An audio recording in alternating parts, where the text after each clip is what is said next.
Hey, basketball coaches and basketball players, my name is Alan from Al's Basketball Training, and today I'm going to talk to you about the most unorthodox and rare basketball zone defenses that you will see at the youth level. So if you're a youth basketball coach, this video is definitely for you. Let's get down to the clipboard and let's check out these basketball defenses. But make sure to go check out my 2 basketball defense books in the link in the description below. Okay, so this first defense is the triangle and 2. So this is when you've got 3 players who are guarding an individual zone, and then you've got 2 players who are guarding individual man or girls, woman, whatever. Basically, 2 players playing man-to-man defense, not leaving the players who they're defending, and 3 players who are guarding a zone.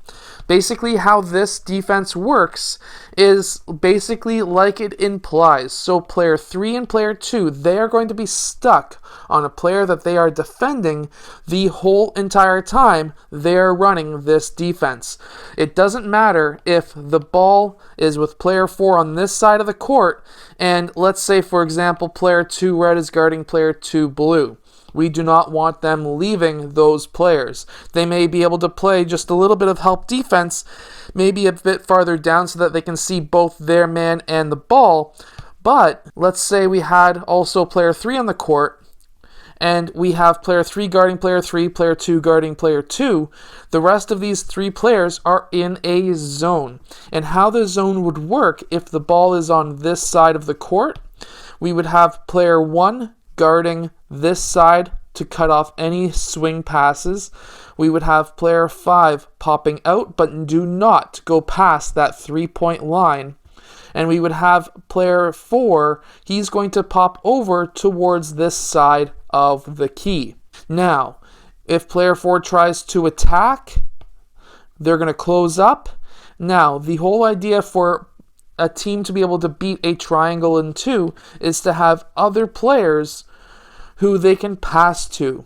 So, if they've got player 5 down in the post, they can pass down in the post, but that's going to draw player 5 down. This is going to be a double team because obviously player 4 was swinging over from his zone. Now, if player 4 cuts through, we want player 1 to follow. This is always going to be in a triangle. If player 4 cuts through and sees nothing and he pops out, then we have player 1 popping back out or guarding the middle of the key.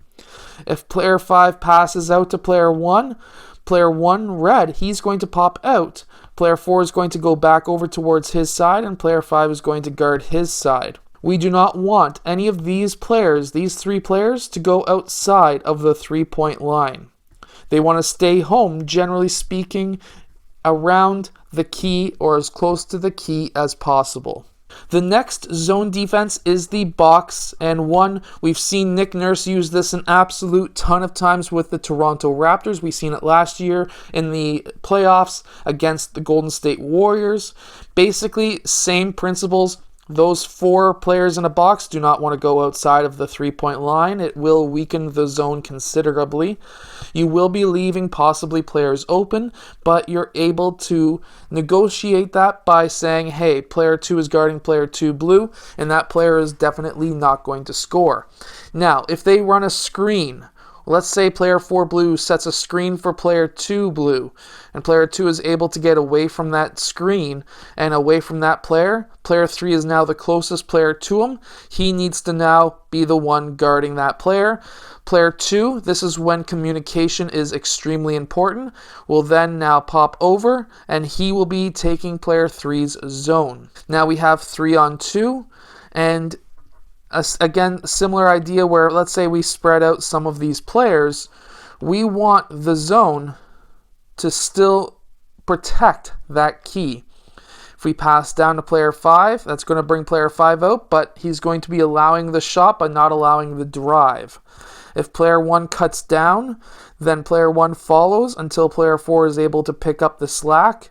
If the ball gets down into the low post, then we want player 2 to move down if player 4 was guarding player 1, and then we're going to have a double team in the low post. If, however, player 4 was on this side and we had nobody in the low post down here, and then we had player 1 cut through, and player 5 pass to player 1, we're not going to be having a double team. This is just going to be single coverage. Now, the next zone that I'm going to show you, again, very rare, is the 1, 3, and 1.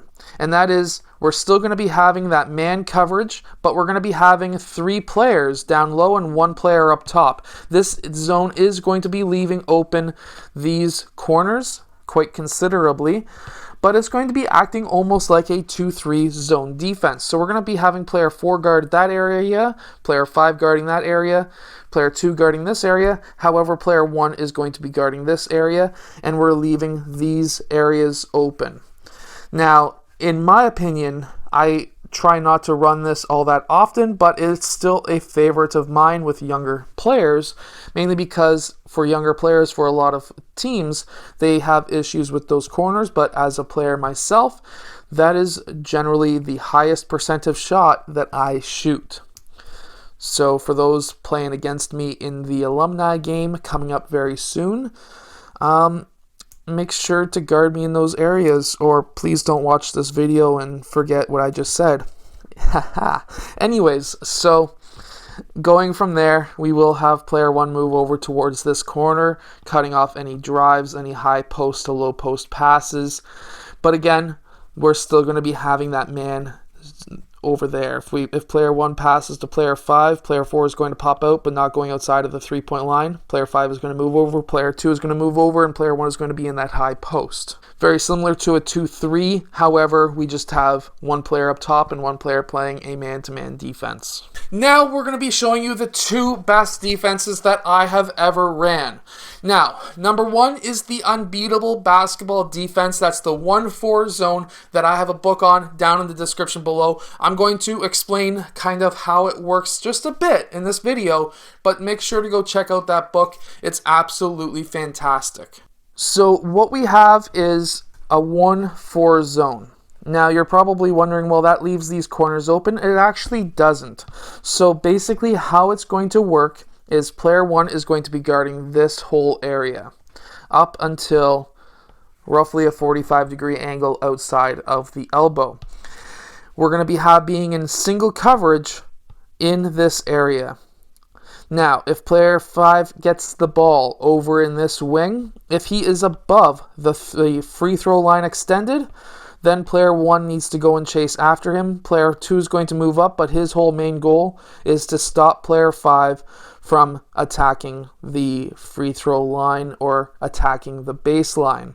More or less just trying to force player 5 towards essentially this corner. This is our kill zone, and same as this. This is what we like to call our kill zones. Now, player 1 is going to be cutting off the passing lane. Player 2 is going to be cutting off the passing lane into the key. Player 5, if he starts dribbling towards the free throw line extended and below, player 2 is going to be on him. Player 5 is going to come over, and now it's going to be a double team. Now, I'm not going to be explaining the rest of this defense because, of course, you need to go get that book in the description below. And now this next zone defense is another one of my favorites. In the 4-1 defense, which is the perimeter basketball defense, definitely go check this out in the link in the description below. It is another one of my books, and basically the idea behind this is we are cutting off any 3-point shots that happen in this area. We're going to be in double teaming coverage without letting players be open in this area. We're going to be in single coverage in this area. Now, if you find that you're running up against a team that is killing you from the 3-point line and doing absolutely not much inside the key, then this is the defense that you're going to want to play. Meanwhile, if you're playing up against a team that is killing you in the low post, you're going to want to play the Unbeatable basketball defense. So definitely go check out these books. We're going to start with, let's say, player 5 up at the point. We're going to be in double coverage up top, and I'm not going to explain the rest because you're going to have to go check out that book, but definitely amazing, amazing defense for you to go check out. Now, I hope that you have enjoyed these defenses. Definitely go check out those books that I mentioned that are down below, the Perimeter Basketball Defense as well as the Unbeatable Basketball Defense. Fantastic books, fantastic videos. You do get video tutorials on how each one of those defenses work. Anyways, I hope to see you guys again later on today in the second video of the day.